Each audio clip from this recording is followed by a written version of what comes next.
풍성한 결실을 맺는 이 가을이 지나 이제 쌀쌀한 겨울이 찾아오면 연말을 준비하게 됩니다.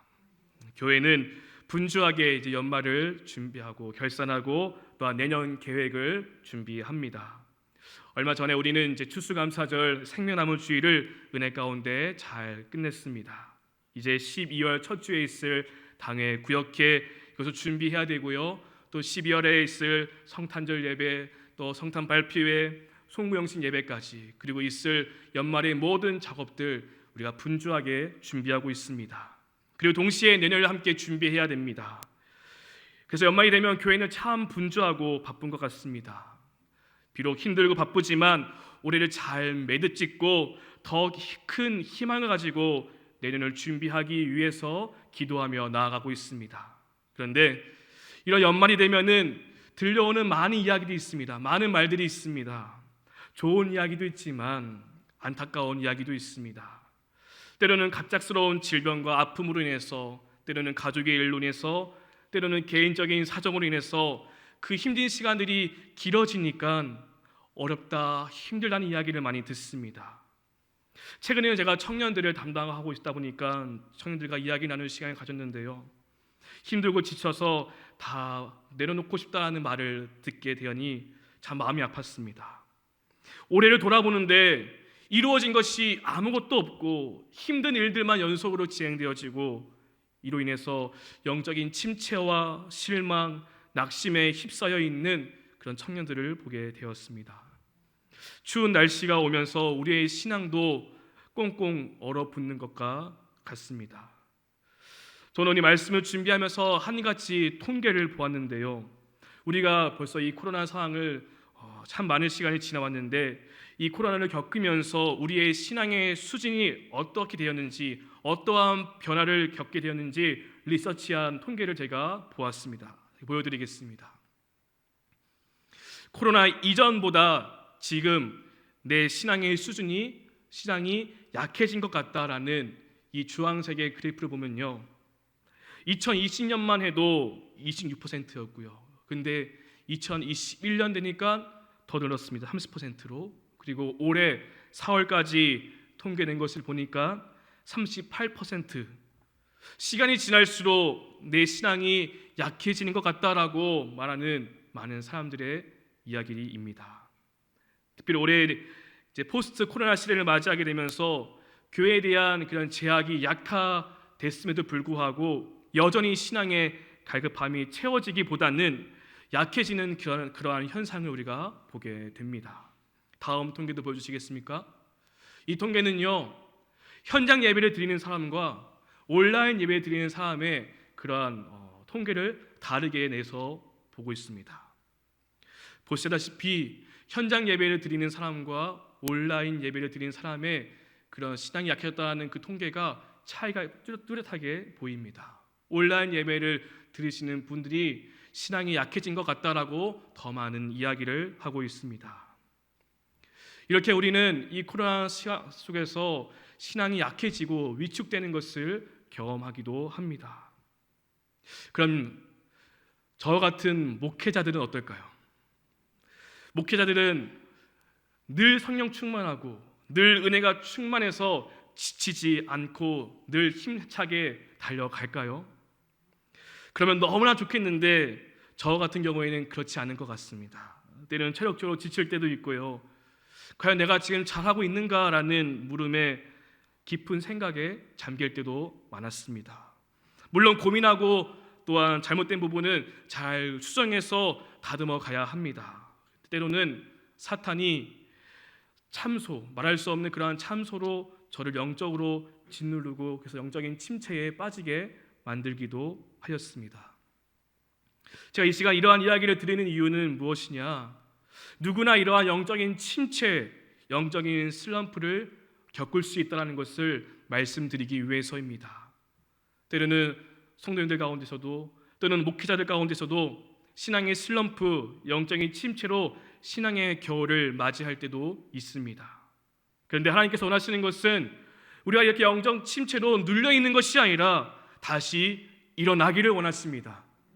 그래서 이 시간 어떻게 하면은 이런 영적인 침체와 낙심을 이겨낼 수 있을까? 우리가 이 부분을 함께 나눌 수 있기를 원합니다. 간절히 바라옵기는 오늘 나눈 이 말씀을 통해서 저와 여러분 우리 모두가 신앙생활하는 우리 모두가 힘이 되고 격려가 되는 귀한 말씀이 되기를 소망합니다.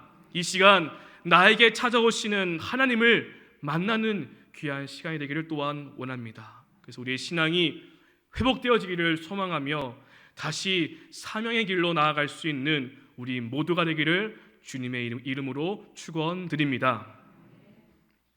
오늘 우리가 함께 읽은 본문의 주인공은 잘 아는 엘리야입니다. 엘리야 하면 어떠한 것이 떠오르시나요? 하나님의 능력으로 갈멜산 전투에서 승리한 엘리야를 우리는 가장 먼저 떠오를 것입니다. 그리고 까마귀와 사르밧 과부도 생각이 납니다. 그리고 죽음을 보지 않고 하늘로 올라간 엘리야를 생각하게 됩니다. 여러분, 엘리야의 이름의 뜻이 무엇인지 아십니까? 엘리야라는 이름의 뜻은 내 하나님은 여호와이시다 라는 뜻입니다. 내 하나님은 여호와이시다. 엘리야는 자신의 이름의 뜻대로 내가 믿는 신, 내가 믿는 하나님은 오직 여호와 하나님 한 분이십니다 라는 것을 아합 왕과 이세벨에게 보여주었습니다. 열왕기상 18장 말씀을 보면은 엘리야는 갈멜산에 있었던 바알 선지자 450명과 아시라 선지자 400명과의 대결에서 승리하게 됩니다. 그리고 열왕기상 18장 21절 말씀 보면은 엘리야가 백성들을 향해서 이렇게 담대하게 외칩니다. 제가 읽어드리겠습니다. 엘리야가 모든 백성에게 가까이 나아가 이르되 너희가 어느 때까지 둘 사이에서 머뭇머뭇하려느냐? 여호와가 만일 하나님이면 그를 따르고 바알이 만일 하나님이면 그를 따를지니라 라고 강력하게 선포합니다. 언제까지 이 둘 사이에서 머뭇머뭇거리겠느냐? 여호와가 하나님이시면 그를 따르라 라고 엘리야가 강력하게 외칩니다. 그리고 모두가 보는 앞에서 여호와의 불이 내려가게 되었고 번제물과 나무, 돌, 흙 그리고 도랑의 물까지 다 태워버리는 놀라운 능력을 보게 되었습니다. 그리고 바로 이 여호와가 참 하나님, 참 신인 것을 모두가 보게 되었습니다. 그리고 오랫동안 가뭄으로 인해서 고생하고 있었던 이스라엘 땅 가운데에 큰 비가 내리게 되었습니다. 이렇게 엘리야는 큰 승리를 맛보게 되었습니다. 만약 우리가 엘리야라면 어떻겠습니까? 하나님의 능력이 나와 함께 하시니 두려울 것이 없지 않겠습니까? 물불이 두렵지 않을 만큼 용기로 가득하지 않았겠습니까? 그런데 갈멜산 전투가 나오는 이 18장 다음 19장 말씀을 보면 갑작스럽고 이상한 변화를 마주하게 됩니다. 예고도 없이 엘리야는 최상의 상태에서 최악의 상태로 내려가게 됩니다. 두려울 것이 없었던 엘리야가 두려움에 가득 찬 엘리야로 바뀌게 됩니다. 믿음의 영웅이 보통 사람으로 전락하고 맙니다. 어떻게 이러한 일이 있을 수 있을까요? 저는 말씀을 묵상하면서 이 엘리야를 보면서 이 엘리야의 모습이 마치 우리와 같지 않은가라는 생각을 하게 되었습니다. 하는 일이 잘 되고 내가 기도하는 것이 응답되어지면은 할렐루야입니다. 모든 것이 다 할 수 있을 것 같습니다. 모든 세상이 다 아름답게 보입니다. 그런데 내 생각과 내 뜻대로 되지 않고 때로는 갑작스러운 일을 만나게 되면 언제 그랬냐는 듯이 두려움과 낙심이 우리를 가득 채우게 됩니다. 위대한 선지자 엘리야도 그랬다면 우리에게도 이러한 영적인 침체가 찾아올 수 있습니다. 이 영적인 침체는 너무나 무섭습니다. 끝이 보이지 않는 영적인 그 터널, 영적 겨울은 아무것도 할 수 없는 영적 무기력함으로 빠지게 만듭니다. 하지만 하나님은 그런 엘리야를 그냥 두지 않으셨습니다. 그를 위로해 주십니다. 그와 함께 해 주십니다. 그리고 엘리야가 이 영적 침체에서 빠져나올 수 있도록 도와주십니다. 이 시간 이 놀라운 은혜를 나누기 원하는데요, 은혜를 보기 위해서는 엘리야가 왜 그런 영적인 침체를 겪게 되었는지 그 원인을 파악해야 합니다. 그 이유를 알아야 되는 것이죠. 그리고 하나님께서 어떻게 그 영적인 침체에서 벗어날 수 있게 해 주시는지 우리가 이것을 발견하게 되면, 깨닫게 되면은 우리도 그런 영적인 침체에서 빠져나와서 다시 새 힘을 얻게 될 것입니다. 제가 2절 말씀을 읽어드리겠습니다. 2절 말씀입니다.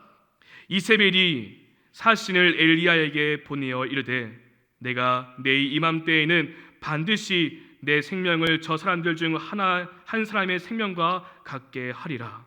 그렇게 하지 아니하면 신들이 내게 벌 위에 벌을 내림이 마땅하니라 한지라 라고 기록해주고 있습니다. 무슨 말입니까? 지금 이세벨이 엘리야를 협박하고 있습니다. 위협하고 있습니다. 내가 내 이맘때에 너를 반드시 죽일 것이다. 너를 죽이지 못하면 내가 신들에게 천벌을 받게 될 것이다 라고 그렇게 위협하고 있습니다. 무시무시한 말이죠. 근데 우리가 한번 생각해 보기를 원합니다. 만약에 이세벨이 엘리야를 죽이려고 했다면 지금 당장 자객을 보내면 되는 것이 아닙니까? 지금 당장 군대를 보내면 되는 것 아닙니까? 근데 이세벨은요, 사신 심부름꾼을 보내서 전가를 보내게 되는 것입니다. 그리고 말로 지금 협박하고 있는 것입니다. 지금 당장 목에 칼이 들어온 것도 아닌데 그 사신이 보내온 그 위협에 엘리야가 위축되고 맙니다. 왜 그렇습니까? 엘리야는 지금 이 순간 그의 모든 시선이 이세벨에게 쏠리게 됩니다. 그의 영적인 초점이 이세벨을 향하게 된 것입니다. 하나님께 시선을 둘 때는 두렵지 않았습니다. 하지만 영적인 시선을 이세벨에게 두었더니, 이세벨에게 빼앗겼더니 그 순간 큰 두려움이 엄습해 왔습니다. 그리고 순식간에 그 두려움은 엘리야를 집어 삼켰습니다. 그래서 엘리야는 어떻게 합니까? 3절부터 말씀을 보니까 두려워서 급히 도망을 가게 됩니다. 브엘세바를 지나서 깊은 광야까지 도망가게 됩니다. 제가 4절 말씀을 읽어드리겠습니다. 자기 자신은 광야로 들어가 하루길쯤 가서 한 로덴나무 아래에 앉아서 자기가 죽기를 원하여 이르되 여호와여 넉넉하오니 지금 내 생명을 거두시옵소서. 나는 내 조상들보다 낫지 못하니이다 하고 라고 말씀하고 있습니다. 엘리야는 지금 광야에 있는 로덴나무 아래에 앉아 있습니다. 두려움에 쫓겨서 도망가다가 지쳐 쓰러진 것입니다. 그리고 엘리야가 하나님께 말합니다. 여호와여 넉넉하오니 지금 내 생명을 거두어 주옵소서. 저는 제 조상들보다 조금도 나은 것이 없습니다 라고 말합니다. 엘리야는 차라리 나를 죽여주십시오 라고 말합니다. 내가 이제 아무것도 할 수 없으니 이렇게 살 바에는 그냥 차라리 나를 죽여주십시오 라고 지금 울부짖으며 엘리야가 말하고 있는 것입니다. 저는 말씀을 묵상하는 가운데 이 엘리야를 보면서 너무나 안쓰러운 마음이 들었습니다. 그 위대한 선지자 엘리야가 얼마나 지쳤으면, 얼마나 힘들었으면 이러한 말까지 했을까라는 생각을 하게 되었습니다. 그러니 마음이 너무 아팠고요. 그리고 남일 같지 않아 보였습니다. 우리도 너무나 지치고 힘들면 다 포기하고 싶을 때가 있지 않습니까? 또한 세상을 보면은 삶의 무게에 짓눌려서 끝내 삶을 포기하려는 사람들의 그런 모습들을 우리가 보지 않습니까? 예전에 제가 보았던 뉴스 기사가 있었습니다. 지난해 2021년 한국인의 사망 원인 중 1위를 차지하는 것이 암과 자살이라고 합니다.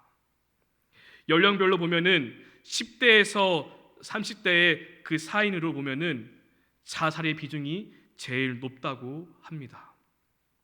특히 20대의 경우에는 자살 사망자의 비중은 전체의 절반이 넘는 56.8%라고 그렇게 통계가 나오고 있습니다. 그리고 이제 40대로 넘어가면서 사망 원인이 암으로 크게 넘어가게 됩니다. 지난해 자살 사망자 수는 모두 13,552명이라고 합니다.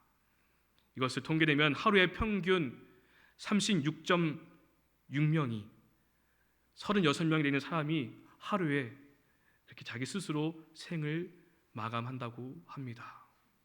OECD 국가 중 가장 높은 자살률이라고 합니다. 이것이 작년 통계입니다. 너무나 가슴 아프고 안타까운 통계인 것 같습니다. 사랑하는 여러분, 오늘 엘리야가 보여준 이 양면의 모습은 인간의 실존이라고 할 수 있겠습니다. 의기양양했던 엘리야, 그리고 차라리 나를 죽여달라고 애원하는 엘리야의 이 양면의 모습은 인간의 민낯과 같습니다. 그래서 성경은 사람은 질 그릇과 같다라고 말하죠. 너무나 깨지기 쉬운 그릇, 그것이 바로 우리의 실체라는 것입니다. 제 아무리 엘리야라고 할지라도 하나님의 은혜 없이는 도저히 살아갈 수 없는 인생이 바로 사람의 인생이며, 절대 의존적 존재로서의 상태가 바로 우리의 모습이라는 것입니다. 그래서 이를 악물고 버티면 할 수 있어, 하면 된다라는 그런 다짐과 애씀은 결코 인생을 살아갈 수 없게 합니다. 사람의 다짐과 애씀으로는 버틸 수가 없는 것이죠. 우리에게 필요한 것이 무엇일까요? 바로 은혜입니다. 은혜 없이는 살아갈 수 없습니다. 은혜가 있어야 하는 것입니다. 사랑하는 여러분, 오늘 엘리야가 지쳐 쓰러져 나를 죽여달라고 했을 때에 하나님께서 어떠한 은혜를 주십니까? 우리 오늘 이 말씀을 꼭 기억하기 원합니다. 다 함께 5절 말씀, 우리 5절 말씀을 함께 읽어보겠습니다. 로덴 나무 아래에 누워 자더니 천사가 그를 어루만지며 그에게 이르되 일어나서 먹으라 하는지라. 아멘. 여러분, 우리가 이 모습을 한번 상상해 보기를 원합니다. 하나님 앞에 울부짖으며 하소연했던 엘리야가 끝내 지쳐서 쓰러져 자고 있습니다. 그런데 하늘로부터 천상의 존재가 나타나서 그를 이렇게 어루만지고 있습니다. 저는 아이들을 재우고 난 다음에 자고 있는 아이들을 이렇게 보면서 머리를 이렇게 쓰다듬는 것을 너무나 좋아합니다. 그리고 아이들이 이렇게 자는 것을 보면은 정말로 힐링이 되죠. 그래서 이렇게 머리도 쓰다듬어주고 얼굴도 만져주면서 이렇게 보고 있습니다. 지금 하나님께서 엘리야를 그렇게 보고 계신 것이죠. 엘리야가 지금 지쳐서 쓰러져서 자고 있는 엘리야를 향해서 하나님께서 어루만져 주십니다. 엘리야를 어루만져 주시는 하나님의 그 마음이 어떠하였을까요? 아마 이런 말을 하지 않으셨을까요? 많이 힘들지, 많이 지쳤지, 그래도 일어나서 좀 뭘 먹어야지, 좀 뭘 먹고 힘내야지, 이렇게 말씀하셨을 것 같습니다. 하나님의 연민과 하나님의 긍휼을 우리가 느낄 수 있습니다. 그리고 엘리야를 위해서 숯불에 구운 떡과 물 한 병을 주십니다. 엘리야는 그것을 받아먹고 또다시 눕습니다. 또다시 7절 말씀을 보니 천사가 나타나서 그를 어루만집니다. 사랑하는 여러분, 하나님은 지금 광야에 있는 엘리야를 돌보고 계십니다. 도망자 엘리야를 위해서 하나님이 이 광야로 찾아오셨습니다. 그리고 그를 지속적으로 돌보고 계십니다. 쉼이 필요한 엘리야를 위해서 쉴 수 있도록 그 시간을 허락해 주는 것이죠. 그리고 7절 하반절 말씀을 보면 이렇게 말씀하십니다. 내가 갈 길을 다 가지 못할까 하노라. 이 말이 무슨 말이냐?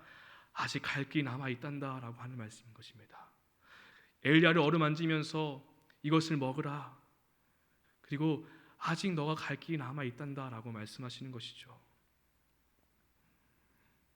오늘 혹시 엘리야와 같이 로덴 나무 아래에 계신 분이 혹시 있으십니까? 혹 광야의 깊은 곳에 들어와 계십니까?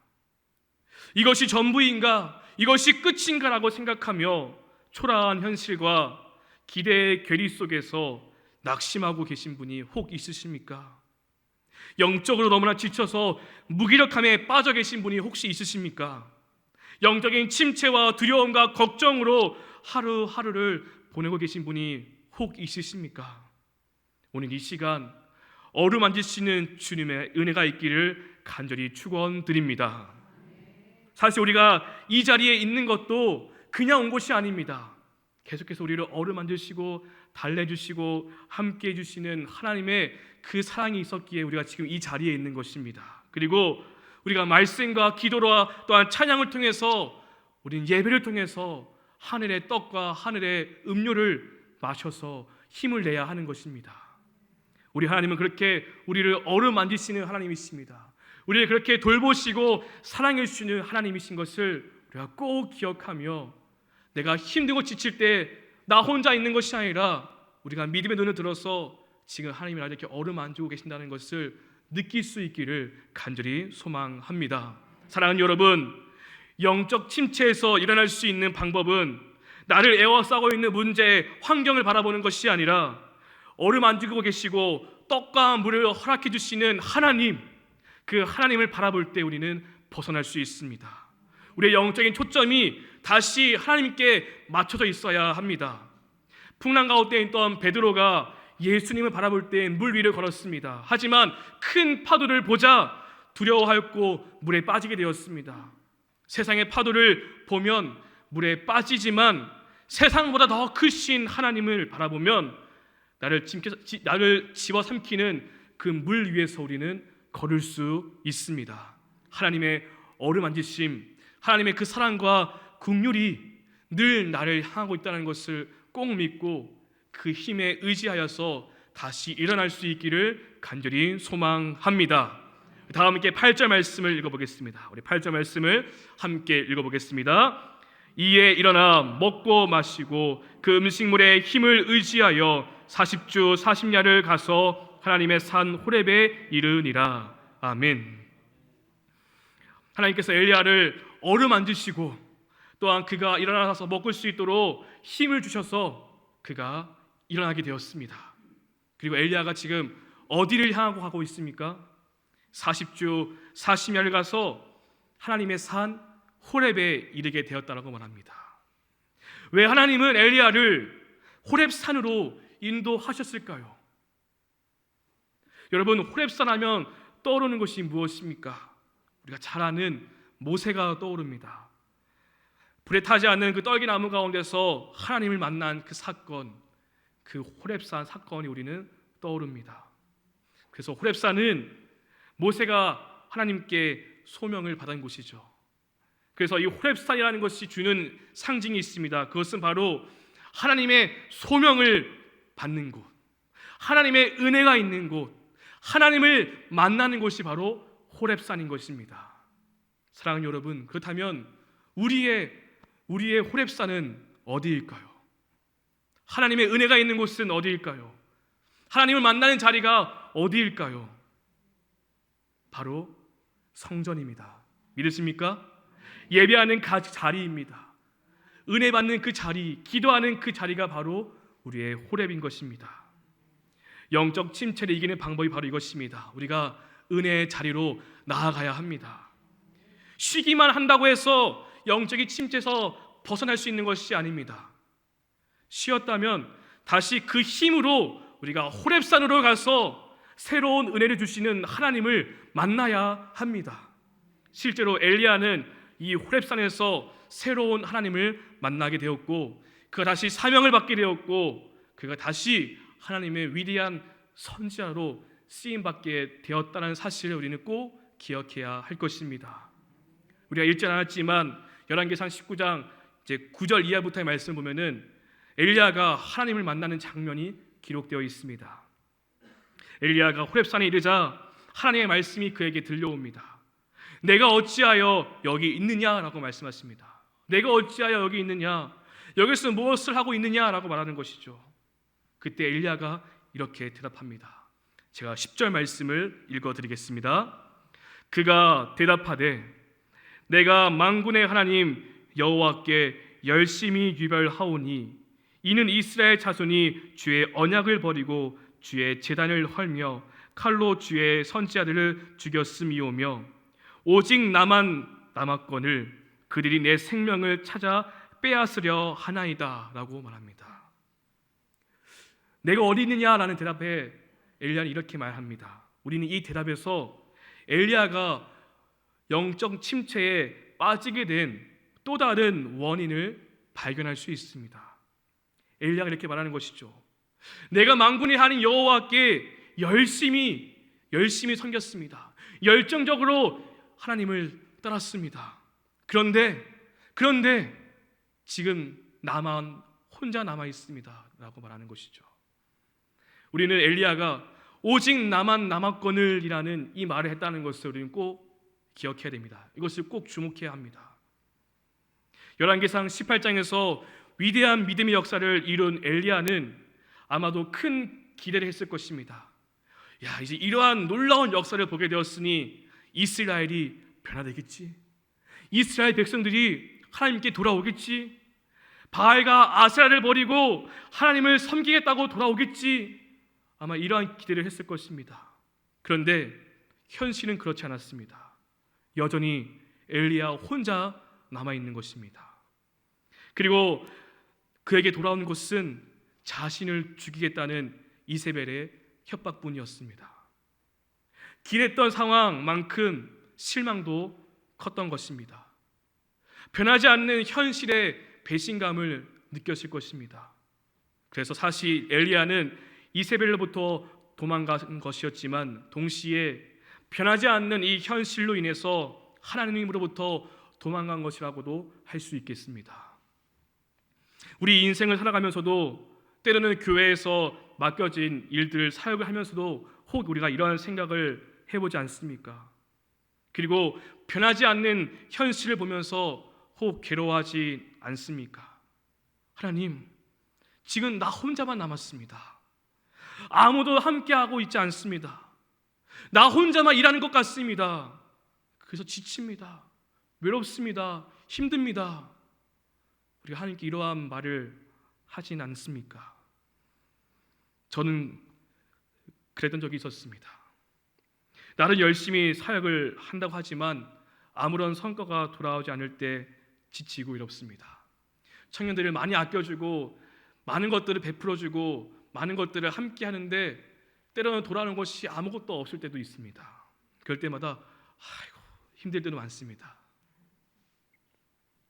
사랑하는 여러분, 오늘 엘리야처럼 우리가 나 혼자서 호렙산에 섰다라고 생각해 보기로 합니다. 나 혼자 남았습니다라고 하나님께 지금 말을 하고 있는 것입니다. 그때 하나님께서 두 가지를 엘리야에게 말씀하시고 보여주십니다. 이것을 꼭 기억할 수 있기로 합니다. 첫 번째는요, 하나님의 세미한 음성을 들려주십니다. 11절 12절 말씀을 보니까 산을 가르고 바위를 부수는 강력한 바람이 불고요, 지진도 나고요, 불이 나타나지만 하나님은 거기에 계시지 않다라고 말씀합니다. 그리고 12절 말씀에 이렇게 기록되어 있습니다. 또 지진 후에 불이 있으나 불 가운데서도 여호와께서 계시지 아니하더니 불 후에 세미한 소리가 있는지라라고 말합니다. 세미한 소리가 있다라고 말합니다. 불이 난 뒤에 무엇이 있습니까? 세미한 하나님의 음성이 있다는 것이죠. 강력한 바람, 지진, 불 이런 가운데 하나님이 나타나신 것이 아니라 하나님은 세미한 음성으로 지금 나타나고 계십니다. 여러분, 자꾸 그 세미한 음성을 듣기 위해서는 어떻게 해야 됩니까? 멀리 있는 것이 아니라 가까이 가야 들을 수 있는 것이죠. 가까이 가야 그 세미한 음성을 들을 수 있는 것이죠. 여러분, 하나님과 가까이 있을 때에 그 소리를 들을 수가 있습니다. 갈멜산에 섰던 엘리야는요, 여호와의 불로 임했던 하나님을 만났습니다. 하지만 지금 호렙산에서는 하나님의 세미한 소리, 하나님의 음성을 듣고 있습니다. 바로 하나님과의 그 친밀함에 지금 초대받고 있는 것입니다. 하나님과의 지금 1대1의 만남 가운데 지금 엘리야가 서 있는 것입니다. 그리고 이 만남 속에서 하나님은 새로운 사명을 주십니다. 아사엘에게 가서 기름을 부어라, 예후에게 기름을 부어라, 그리고 엘리사에게 기름을 부으라는 또 다른 새로운 사명을 엘리야에게 주십니다. 두 번째로 우리가 꼭 기억할 것이 있습니다. 나 혼자 있었다고, 나 혼자 지금 호렙산에 서 있다라고 생각할 때에 엘리야에게 주신 하나님의 말씀이 있습니다. 우리 마지막으로 우리 18절 말씀을 함께 읽어보겠습니다. 시작. 그러나 내가 이스라엘 가운데에 7,000명을 남기리니 다 바알에게 무릎을 꿇지 아니하고 다 바알에게 입맞추지 아니한 자니라. 아멘. 하나님은 이스라엘 가운데에 바알에게 무릎 꿇지 않고 바알에게 입맞추지 않는 7,000명을 남기겠다라고 하십니다. 결코 엘리야 혼자 남겨두지 않겠다고 하시는 것입니다. 사랑하는 여러분, 하나님의 일은 혼자서 하는 것이 아닙니다. 우리에게 허락하신 이 공동체 속에서 함께 주님의 일을 감당해야 합니다. 나 혼자 있다고 생각될 때 여전히 이 예배 자리를 지키고 이 기도의 자리를 지키고 있는 형제와 자매를 기억할 수 있기를 원합니다. 그리고 우리가 바알에게 무릎 꿇지 않는 7,000명이 될 수 있기를 원합니다. 그래서 함께 주님의 일을 감당할 수 있는 우리 새로운 교회가 되기를 간절히 소망합니다. 사랑하는 여러분, 내게 더 이상 길이 남아있지 않다고 생각될 때에 주님의 음성을 들을 수 있기 원합니다. 아직 끝이 아니란다. 어찌 여기 있느냐? 아직 갈 길이 많이 남아있단다 라는 주님의 그 따스한 음성을 우리가 들을 수 있기를 원합니다. 우리가 왜 다시 힘을 내야 합니까? 여기가 끝이 아니기 때문입니다. 엘리야를 향한 하나님의 계획이 여기가 끝이 아니고 남아있듯이 오늘 저와 여러분에게도 주님께서 말씀하십니다. 너를 향한 더 많은 계획, 남은 이야기가 있단다. 내가 좋은 것들로 인도할 그 길이 있단다. 그 길로 함께 가자라는 주님의 음성을 우리가 꼭 들을 수 있기를 소망합니다. 오늘 이 음성을 듣고 다시 일어나 우리가 호렙산으로 나아갈 수 있기를 원합니다. 호렙산은 하나님의 세미한 음성을 듣는 것입니다. 하나님과 더욱더 가까이 있는 것입니다. 하나님과 일대의 만남을 통해서 하나님의 그 세미한 음성을 듣는 곳입니다. 그리고 혼자가 아니라 나에게 허락하신 공동체 7,000명이 남아있다는 그 놀라운 소식을 듣는 곳이 바로 호렙산입니다. 우리가 그 음성을 꼭 듣고 나 혼자 있는 것이 아니라 나 혼자만 남아있는 것이 아니라 눈을 들어보면은 나와 함께하고 있는 우리 새로운 교회 공동체가 있다는 것을 우리가 꼭 믿을 수 있기를 간절히 소망합니다. 2022년 남은 시간 여전히 나를 향한 하나님의 사랑, 하나님의 어루만지심을 통해 우리가 회복되기를 소망합니다. 영적 침체에서 우리가 벗어나 하나님을 만나는 자리, 하나님과 함께하는 자리, 은혜의 자리로 우리가 채워갈 수 있기를 간절히 소망합니다. 그래서 올 한 해 우리가 주님 안에서 잘 매듭짓고 희망으로 새로운 한 해를 준비하는 우리 모두 우리 새로운 교회가 되기를 주님의 이름으로 축원드립니다.